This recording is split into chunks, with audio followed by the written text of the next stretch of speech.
साथीहरु तपाईलाई म एउटा भिडियो राख्छु त्यो भिडियो हेर्नु होला लामो चाहिँ राख्न सक्दिनँ म छोटो राख्छु कहाँ रोकेको त यो सबै रोकेको छ ल काट्नु त चिट काट्दै जाँदैछ उता पनि रोकेको छ ल जानु चिट काट्नु तपाईले पनि यहीँ रोकेको त तपाईको चिट नकाट्ने तपाईले पनि यहीँ रोकेको छ तपाईको चिट मामा भान्जाको झगडा हो मामा भान्जाको झगडा कुन ठाउँमा हो यो हुनु चाहिँ काठमाडौँतिरै हो जस्तो लाग्छ मलाई जहाँसम्म किनकि यो यसो वरिपरिको हेर्दाखेरि यो मामा भान्जाको झगडा कस्तो झगडा भनेपछि भान्जाले चाहिँ फोन आएर गाडी बाइक साइडमा रोक्नु भएछ अनि अर्कोजनाले प्यासेन्जर झार्नलाई अलि साइडमा रोक्नु भएछ मामा पछि आएर चिट काट्नु भएछ यो चाहिँ एकदमै गलत हो फोन आएपछि रोक्नु पर्यो साइडमा सेफ भएर फोन उठाउनु पाउनु पर्यो अनि प्यासेन्जरले मलाई रोक मेरो यहीँ हो भनेपछि बाइक हो साइडमा थोरै रोक्दाखेरि केही फरक पर्दैन रोकेर हिँडिहाल्नु पर्यो हिँडिहाल्छ अहिले त्यहाँ बसिरहने होइन होला रोक्नु दिनु पर्यो पैसा लिनु पाउनु पर्यो किनकि नेपालमा केही गर्छु भनेर चाहिँ राइडर गरेछ दुःख गरेछ पठाउ चलाछ इन्ड्राइभ गरेछ भने त दिनु पर्यो नि त यो मामाहरूले पनि गाडी सुई सुटुटुटु बेरालको त्यो मुसालाई बेरालले रुङ्गे जस्तो आउने होइन कि एउटा साइरन राख्नु पर्यो त्यो साइरन बजाउनु पर्यो म विदेशमा यत्रो साल बसेँ यहाँ चाहिँ के सिस्टम छ भनेपछि जहाँ पार्किङ मान्छेले नो पार्किङमा पार्किङ गरेछ भने परबाट चाहिँ आवाज दिँदै आउँछ मामाहरूले हर्न बजाउनु छ यहाँको हर्न यस्तो हुन्छ त्यहाँ पनि त्यस्तै खालको एम्बुलेन्सको छुट्टै हर्न राख्नु पर्यो अनि मामाहरू आउने छुट्टै हर्न राख्नु पर्यो बुझोस् क्या त्यो आउँदैछ भने चाहिँ उनीहरू जान्छ त्यहाँदेखि भाग्छ त्यो हिसाब राख्नु पर्यो यहाँ चाहिँ एनी हाउ कसरी हुन्छ लुकिल छिपी चोर बाटोमा ढोकिएर हुन्छ कि कसरी हुन्छ त्यो चाहिँ चिट काट्ने अथवा पैसा उठाउने जनतालाई ढाड सेक्ने काम चाहिँ गर्नु भएन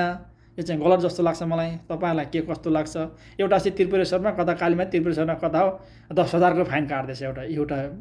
दाजुलाई 10,000 कहाँबाट 500 कमाउनु ढौधो पर्छ 10,000को फाइन काट्दैपछि उसले के गरेछ भने अब आत्महत्या गर्नलाई आफ्नो ज्यानमा पेट्रोल छर्केर के गरेछ आगो लगाएछ अब के गर्नु त उपाय छैन केही गर्छु नेपालमा महँगी त्यस्तो छ केही गर्छु आफ्नो फ्यामिली बालबच्चालाई पाल्छु केही दुःख गरेर भन्दाखेरि 10,000को फाइन काट्छ एक दिनमा अब बिहान 10,000 काट्यो बेला 10,000 होला अनि त्यो महिनौँ कमाउँदा पनि त्यो वर्षौँ कमाउन तिर्न नसक्ने फाइन हुन्छ यो चाहिँ पटक्कै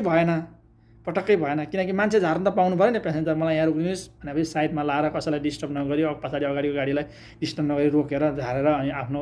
गन्तव्यमा त्यो त्यही रोकिराख्यो भने फाइन काट्ने हो हिँडी गएपछि त फाइन काट्ने भएन त यसले रोक्नु पाउनु पऱ्यो जस्तो लाग्छ मलाई तपाईँलाई के कस्तो लाग्छ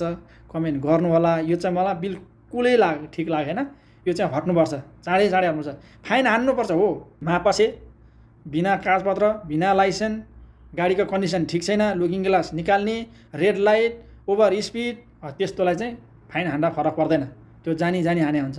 तर त्यो काठमाडौँको ठाउँमा वान वेको बोर्ड राख्नु पऱ्यो पहिला बोर्ड बिना अनि घुम्तीमा बस्ने नि फुत्दै जानु बित्तिकै फ्याट समातेर फाइन काट्ने होइन मामाहरूले त्यहाँ यो वान वे भनेर अगाडि नै बोर्ड राख्नु पऱ्यो मान्छे त्यहाँ छिर्दैन सचेत नागरिकको कहिले पनि छिर्दैन कहिले ओभर स्पिड कुदाउँदैन मापसे गर्दैन मापसे भने चाहिँ हान्नु पऱ्यो